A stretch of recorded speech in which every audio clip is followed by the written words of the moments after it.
നമസ്കാരം. എല്ലാ U K മലയാളികൾക്കും ഗുഡ് മോർണിംഗ് യു കെയുടെ മോർണിംഗ് ന്യൂസിലേക്ക് സ്വാഗതം.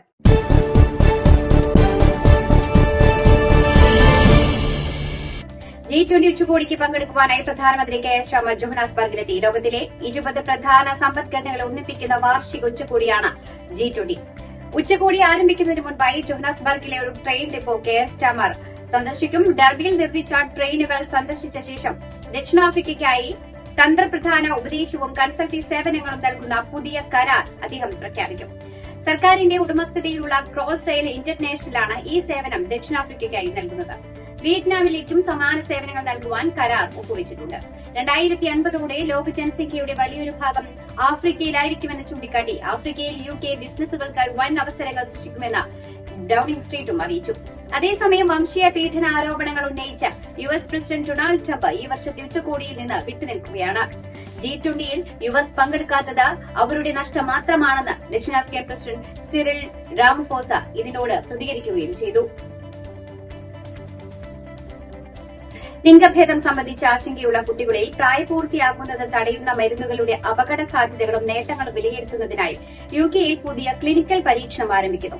18 വയസ്സിന് താഴെയുള്ളവർക്ക് ഈ മരുന്നുകളുടെ സുരക്ഷയെക്കുറിച്ചുള്ള മതിയായ ശാസ്ത്രീയ തെളിവുകൾ ഇല്ലെന്ന മുന്നറിയിപ്പ് കഴിഞ്ഞ വർഷം ഒരു റിപ്പോർട്ടിൽ ഉയർന്നതിനെ തുടർന്ന് ഈ മരുന്നുകൾ ഉപയോഗിക്കുന്നത് സർക്കാർ വിലക്കിയിരുന്നു.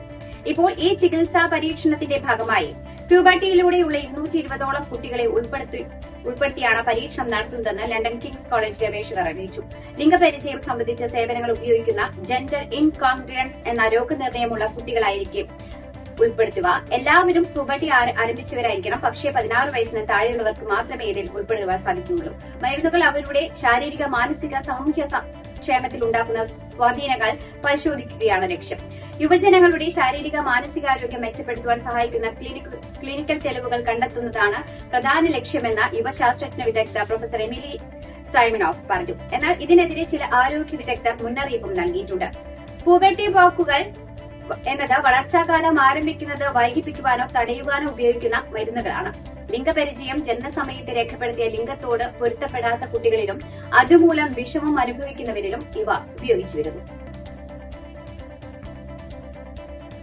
റഷ്യാനുകൂല അഭിമുഖങ്ങൾക്കും പ്രസംഗങ്ങൾക്കും കൈക്കൂലി വാങ്ങിയെന്ന് സമ്മതിച്ചതിനെ തുടർന്ന് വെയിൽസിലെ റിഫോം UKയുടെ മുൻ നേതാവിന് തടവ് ശിക്ഷ വിധിച്ചു. ആംഗ്ലീസിലെ ലാംഗ്നയിൽ നിന്നുള്ള 52-കാരനായ നഥാൻ ഗില്ലിനാണ് 10.5 വർഷം തടവ് ശിക്ഷ വിധിച്ചത്. ഉക്രൈനിലെ റഷ്യൻ അനുകൂല രാഷ്ട്രീയക്കാരെ സഹായിക്കുന്നതിനായി 40,000 പൌണ്ട് വരെ അദ്ദേഹം സ്വീകരിച്ചതായി റിപ്പോർട്ടുകളുണ്ട്. പണം സ്വീകരിക്കുമ്പോൾ അദ്ദേഹം യൂറോപ്യൻ പാർലമെന്റ് അംഗമായിരുന്നു. ഗിൽ തന്റെ സ്ഥാനം ദുരുപയോഗം ചെയ്തുവെന്നും ജനാധിപത്യത്തിലുള്ള പൊതുജന വിശ്വാസം ഇല്ലാതാക്കിയെന്നും വിധി പ്രസ്താവിച്ചുകൊണ്ട് ജഡ്ജ് പറഞ്ഞു. UKയിൽ ഈ സീസണിലെ ഏറ്റവും തണുപ്പുള്ള രാത്രിയായാണ് ഇന്നലെ രേഖപ്പെടുത്തിയത്. താപനില -12.6 ഡിഗ്രി സെൽഷ്യസ് വരെ താഴ്ന്നു. സ്കോട്ട്ലാൻഡിലെ ടോമിൻടൌണിലാണ് താപനില -12.6 ഡിഗ്രി സെൽഷ്യസ് വരെ താഴ്ന്നത്. കഴിഞ്ഞ 15 വർഷത്തിനിടയിൽ നവംബർ മാസത്തിൽ രേഖപ്പെടുത്തിയ ഏറ്റവും കുറഞ്ഞ താപനില കൂടിയാണിത്. വെയിൽസ്, നോർത്തേൺ അയർലൻഡ്, ഇംഗ്ലണ്ട് എന്നിവിടങ്ങളിലും കടുത്ത തണുപ്പ് അനുഭവപ്പെട്ടു. ജനുവരി 11 ശേഷം UKയിൽ മൊത്തത്തിൽ രേഖപ്പെടുത്തിയ ഏറ്റവും തണുത്ത രാത്രി കൂടിയായിരുന്നു ഇത്. തീവ്ര തണുപ്പിനെ തുടർന്ന് ഇംഗ്ലണ്ടിൽ called health അലർട്ടുകൾ പുറപ്പെടുവിച്ചിരിക്കുകയാണ്.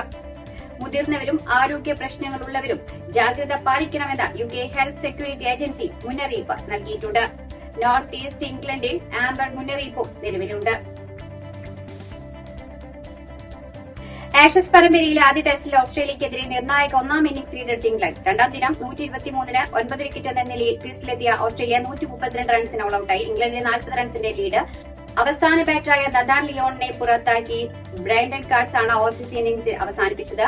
ഇംഗ്ലണ്ടിനായി captain Ben Stokes 5 wicket എടുത്തപ്പോൾ ബ്രൈഡൻ കാർട്സ് 3-ഉം ജോഫ്ര ആർച്ചർ 2 വിക്കറ്റ് വീതം എടുത്തു. 40 റൺസിന്റെ ലീഡുമായി മറുപടി ബാറ്റിംഗ് തുടങ്ങിയ ഇംഗ്ലണ്ടിന് ആദ്യ ഇന്നിംഗ്സിലേതുപോലെ തന്നെ ആദ്യ ഓവറിൽ തന്നെ തിരിച്ചടിയേറ്റു.